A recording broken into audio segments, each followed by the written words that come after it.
کچھ شخصیات ایسی بھی ہوتی ہیں جن کو ان کی دینی خدمات کی وجہ سے ہمیشہ یاد رکھا جاتا ہے اور ان کو ایسے لقب کے ساتھ نوازا جاتا ہے کہ وہ لقب ان کی زندگی کے اندر بھی رہتا ہے اور بعد از وصال بھی وہ لقب ہمیشہ ان کے ساتھ لگا رہتا ہے۔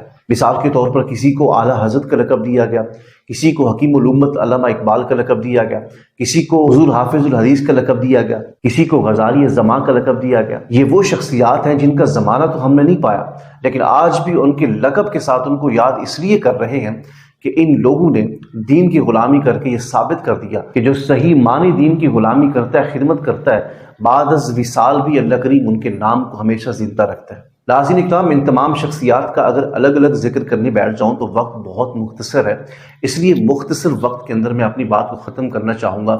یہ وہ شخصیات ہیں جن کا زمانہ تو ہم نے نہیں پایا، لیکن ان کے القابات آج بھی ہم اس لیے لے رہے ہیں کہ ان لوگوں نے صحیح معنی دین کی خدمت کی ہے۔ یہ وہ لوگ ہیں جن کو اعلیٰ حضرت کا، حکیم الامت کا، غزالی زمان کا اور حضور حافظ الحدیث کا لقب دیا گیا، اور وہ شخصیات جن کا زمانہ تو ہم نے پایا ہے۔ ویسے تو ہزاروں شخصیات ہیں، لیکن اتنا وقت نہیں ہے کہ سب کی بات کی جائے، لیکن یہاں پر میں دو شخصیات کا ذکر کروں گا۔ ایک امیر المجاہدین ہیں جو میرے استاد گرامی ہیں، اور دوسرے ہیں مولانا الیاس ستار قادری صاحب۔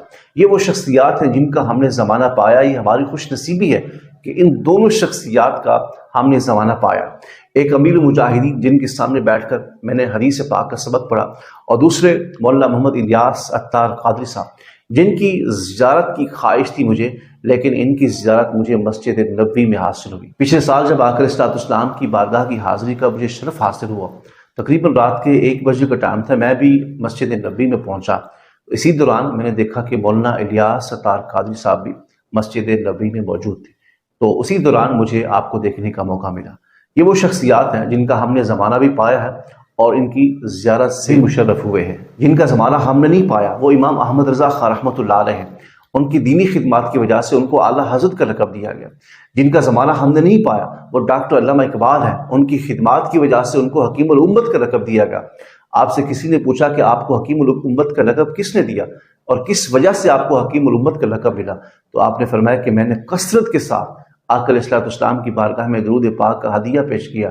آپ بھی اگر حکیم الامت بننا چاہتے ہیں تو آقا علیہ السلام کی بارگاہ میں درود پاک کی کثرت کریں۔ اور لاکھوں حدیثیں یاد کرنے پر کسی کو حافظ الحدیث کا لقب ملا، اور امام غزالی جیسی دینی خدمات کرنے پر حضرت قبلہ احمد صدقاوی شاہ صاحب رحمۃ اللہ علیہ کو غزالی زمان کا لقب دیا گیا۔ یہ وہ شخصیات ہیں جن کا ہم نے زمان نہیں پایا، اور یہ شخصیات جو امیر المجاہدین ہیں اور حضرت مولانا محمد الیاس ستار قادری صاحب ہیں، ان کو بھی دور حاضر میں کسی نہ کسی لقب سے نوازا گیا۔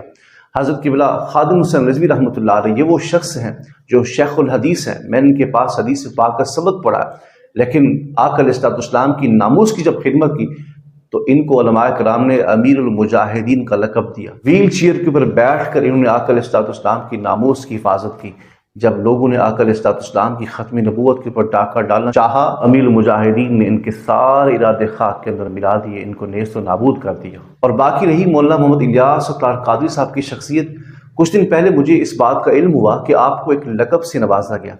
اب اس بات کے اندر کتنا حقیقت ہے، کتنا سچائی ہے، وہ اللہ اور اس کا رسول بہتر جانتا ہے، اور اگر آپ بھی یہ جانتے ہیں کہ واقعی یہ سچ ہے تو کمنٹس کے اندر مجھے بتا دیجئے کہ واقعی یہ بات سچی ہے یا غلط ہے۔ وہ یہ ہے کہ مولانا محمد الیاس ستار قادری صاحب کو دینی خدمات کے اوپر آپ کو حکیم الامت کا لقب دیا گیا، جس طرح علامہ اقبال رحمۃ اللہ علیہ کو دینی خدمات کی وجہ سے حکیم الامت کا لقب دیا گیا، اسی طرح مولانا محمد الیاس ستار قادری صاحب کو بھی دینی خدمات کی وجہ سے حکیم الامت کا لقب دیا گیا۔